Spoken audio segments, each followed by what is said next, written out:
But ಅವರು patient insist ಮಾಡಿದ್ದು ನಮಗೆ ಮೇಲೆ ಆಸ್ಪತ್ರೆ ದೊಡ್ಡ ಆಸ್ಪತ್ರೆಗೆ ಕಳಿಸಿ ಅಂದಾಗ ಅವರು ನಮ್ಮ ಡಾಕ್ಟರ್ ಏನು ಮಾಡಿದ್ದಾರೆ 17ನೇ ತಾರೀಕು ಅವ್ರಿಗೆ ತಾಲೂಕು ಆಸ್ಪತ್ರೆ ಅಫ್ಜಲ್ಪುರ ಕಳಿಸಿದ್ದಾರೆ.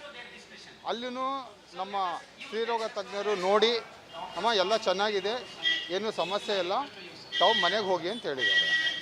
ಅವರು ಮತ್ತೆ ಏನು ಆಗಿದೆ ನನಗೆ ಗೊತ್ತಿಲ್ಲ, ಅಲ್ಲಿ ಕಮ್ಯುನಿಕೇಷನ್ನು ಅವರು ಮತ್ತೆ ಜಿಲ್ಲಾ ಆಸ್ಪತ್ರೆ ಕಲಬುರಗಿಗೆ ಬಂದಿದ್ದಾರೆ. ಅಲ್ಲೂ ಡಾಕ್ಟರ್ಸ್ ನೋಡಿ ಎಲ್ಲ ಆಲ್ರೆಡಿ ಅದೇನು ಗಾಯ ಆಗಿದೆ ವಾಸಿಯಾಗಿದೆ, ಕರೆಕ್ಟ್ ಆಗಿದೆ, ಮಾತ್ರೆ ಕೊಟ್ಟಿದ್ದಾರೆ, ಇಂಜೆಕ್ಷನ್ಸ್ ಕೊಟ್ಟಿದ್ದಾರೆ. ಅಲ್ಲಿ ಸ್ವಲ್ಪ ಜನ ಬಂದು ಈ ಥರ ನೀವು ಅದೇನದು ಹತ್ತಿ ಉಂಡಿಯಲ್ಲಿ ಏನು ಇಟ್ಟಿದ್ದೀರಾ ಮಗು ಬರೋ ಜಾಗದಲ್ಲಿ ಅಂಥೇಳಿ ಸ್ವಲ್ಪ ವಾದ ವಿವಾದ ಆಗಿದೆ. ಬಿಟ್ಟರೆ ಇವಾಗ ತಾಯಿ ಡೆಲಿವರಿ ಆಗಿದೆ, ನಮ್ಮ ಆಶಾನು ಮನೆಗೂ ಭೇಟಿ ಕೊಟ್ಟಾಗಿದೆ, ಎಲ್ಲ ವಿಷಯ ಗೊತ್ತಾಗಿದೆ, ಟ್ರೀಟ್ಮೆಂಟು ಕರೆಕ್ಟ್ ಆಗಿದೆ, ತಾಯಿ ಮತ್ತು ಮಗು ಸುರಕ್ಷಿತವಾಗಿದೆ.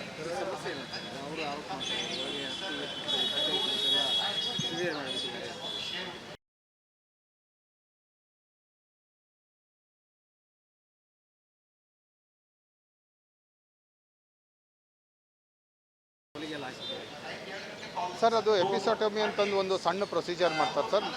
ಅವರು ಮೊದಲನೇ ಹೆರಿಗೆ ಪ್ರಯುಕ್ತ ಅದು ಜಾಗ ಕಮ್ಮಿ ಇರ್ತದೆ ಮಗು ಬರುವಾಗ, ಅದು ಪ್ರೊಸೀಜರ್ ಮಾಡಿ ಅಲ್ಲಿ ಟ್ಯಾಂಪೂನ್ ಅಂತ ಇಡ್ತಾರೆ ಸರ್. ಎಲ್ಲ ಕಡೆಗೂ ಅದು ಮಾಡೋ ಪ್ರೊಸೀಜರ್ ಸರ್. ಹತ್ತಿ ಉಂಡು ಮತ್ತು ಗಾಜ್ ಪೀಸ್ ಎಲ್ಲ ಮಾಡಿ ರಕ್ತ ಸ್ರಾವ ಆಗಬಾರ್ದು ಅಂತ ಇಟ್ಟಿರ್ತಾರೆ. ಅವರು ಪೇಷಂಟ್ಗೆ ಜಿಲ್ಲಾಸ್ಪತ್ರೆ ವೈದ್ಯರಿಗೆ ಕೇಳಿದಾಗ ಅವರು ಇಲ್ಲ, ನಾವು ಅವ್ರಿಗೆ ಹೇಳಿದ್ದೀವಿ ಭಾಗ್ಯಶ್ರೀ ಅನ್ನೋರಿಗೆ 2 ದಿನ ಬಿಟ್ಟು ಮತ್ತೆ ಜಿಲ್ಲಾಸ್ಪತ್ರೆಗೆ ಬನ್ನಿ ಅಥವಾ ಹತ್ತಿರದ ಪ್ರಾಥಮಿಕ ಆರೋಗ್ಯ ಕೇಂದ್ರ ಅಥವಾ ತಾಲೂಕು ಆಸ್ಪತ್ರೆಗೆ ಹೋಗಿ ಅಂತ ಹೇಳಿದ್ದಾರೆ. ಬಟ್ ಅದು ಗ್ಯಾಪ್ ಏನಾಗಿದೆ ಸ್ವಲ್ಪ ನಮ್ಗೆ ಇನ್ನೂ ತಿಳ್ಕೊಬೇಕು. 1 ವಾರ ಆದಮೇಲೆ ಅವರಿಗೆ ಭಾಗ್ಯಶ್ರೀ ಅನ್ನೋರಿಗೆ ಏನಾಗಿದೆ ಅಂದರೆ ಜ್ವರ, ಮೈಕೈ ನೋವು ಬಂದಾದ್ಮೇಲೆ ಕರ್ಜಿಗೆ ಆಸ್ಪತ್ರೆಯಲ್ಲಿ ಬಂದಿದ್ದಾರೆ. ಬಂದ ಮ್ಯಾಗ ಅಲ್ಲಿ ಸಿಸ್ಟರು ಎಲ್ಲ ನೀಟು ಕ್ಲೀನಾಗಿ ಅದೇನು ಹತ್ತಿ ಉಂಡಿ ಟ್ಯಾಂಪೂನ್ ಅಂತ ಇದ್ದರೆ ತೆಗೆದಿದ್ದಾರೆ, ಗುಳಿಗೆ ಕೊಟ್ಟಿದ್ದಾರೆ, ಇಂಜೆಕ್ಷನ್ ಕೊಟ್ಟಿದ್ದಾರೆ. ಅಲ್ಲಿ ಸಣ್ಣ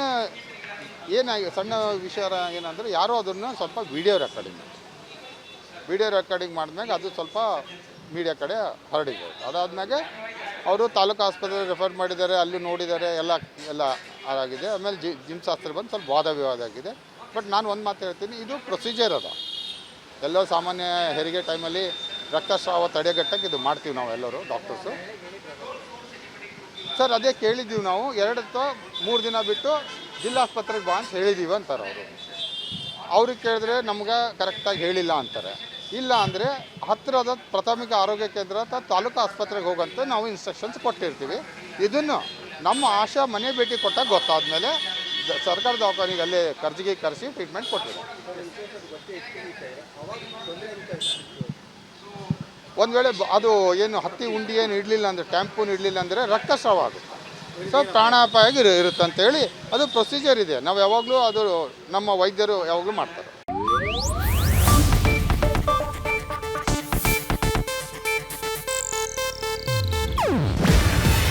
ಇದು ಏಷ್ಯಾನೆಟ್ ನ್ಯೂಸ್ ನೆಟ್ವರ್ಕ್ ಪ್ರಸ್ತುತಿ. ನೀವು ನೋಡ್ತಿದ್ದೀರಾ ಏಷ್ಯಾನೆಟ್ ಸುವರ್ಣ ನ್ಯೂಸ್.